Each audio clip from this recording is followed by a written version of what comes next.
حضرت جنید بغدادی رضی اللہ تعالیٰ عنہ نے اپنے مرید کو ایک صندوق دیا، کہا بیٹا اس کو لے جاؤ اور دریائے دجلہ میں پھینک آؤ اور سنو اس کو کھول کر دیکھنا اس کے اندر کیا ہے۔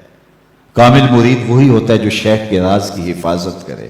مرید نے صندوق اٹھایا اور دجلہ کنارے پہنچا، جب صندوق پھینکا تو کیا دیکھا کہ پانی نے آغوش پھیلا لی اور راستہ دے دیا، اپنی آغوش میں صندوق کو ادب سے سمیٹ لیا۔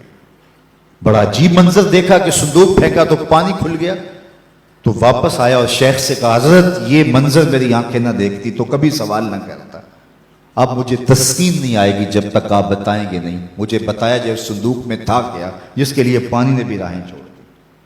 تو فرمایا بیٹا تم نے منظر ہی ایسا دیکھا ہے، اگر میں راز سے پردہ نہیں اٹھاؤں گا تو تمہیں قرار نہیں ملے گا۔ سنو، میں نے 12 سال کی محنت شاقہ سے تصوف کے اسرار و رموز پر ایک کتاب لکھی اور پھر 12 سال اس کی نوک پلک سوارتا رہا کہ اس کا کوئی جملہ شریعت کے مزاج سے متصادم نہ ہو، شریعت کے مزاج سے ہٹ کر نہ ہو۔ 12 سال کتاب لکھتا رہا، پھر 12 سال اس کتاب کو دیکھتا رہا کوئی ایک حرف بھی، ایک جملہ بھی شریعت بیضا کی مخالفت میں نہ ہو۔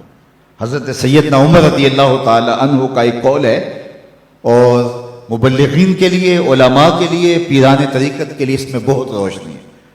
آپ فرمائے یہ نہ دیکھو کہ تمہاری وجہ سے کتنے لوگ ہدایت پہ آئے، یہ دیکھو تمہاری وجہ سے کوئی گمراہ تو نہیں ہوا۔ ڈاکٹر یہ نہ دیکھے کہ اتنے لوگ میرے ہاسپٹل سے شفا پا کے گئے ہیں، یہ دیکھے کہ میری غلط دعائی سے کوئی مریض مر تو نہیں گیا۔ تو کہا میں نے 12 سال محنت کی ہے کہ اس کتاب کی نوک پلک سوارتا رہا، کوئی جملہ شریعت کے مزاج سے ہٹ کرنا ہو۔ 24 سال بیت گئے، اللہ اکبر۔ پھر 12 سال سوچتا رہا اس کتاب کو لوگوں تک پہنچاؤں کہ نہ پہنچاؤں۔ 12 سال اس سوچ میں گزر گئے۔ آج 36 سال گزرنے کے بعد میں نے فیصلہ کیا کتاب اللہ قرآن مجید کے ہوتے ہوئے لوگوں کو جنید کی کسی کتاب کی ضرورت نہیں ہے، اور یہ جو تم صندوق میں پھینک کے آئے ہو یہ میری 36 سال کی کمائی تھی۔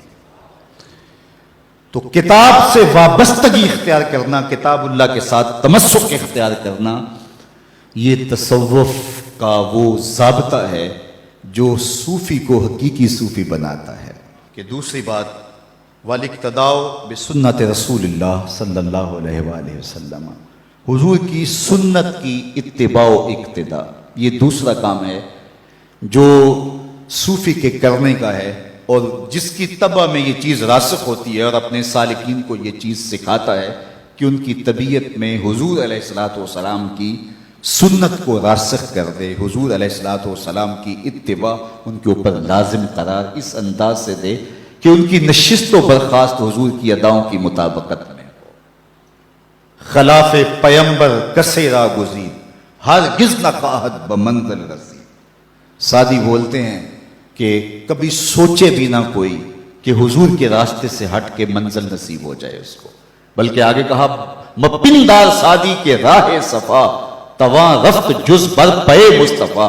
سادی سوچنا بھی نہ، کبھی گمان بھی نہ کرنا کہ حضور کے راستے سے ہٹ کر کسی راستے پہ چلے اور تجھے منزل نصیب ہو جائے۔ منزل تو رسول اللہ کے قدموں تلے۔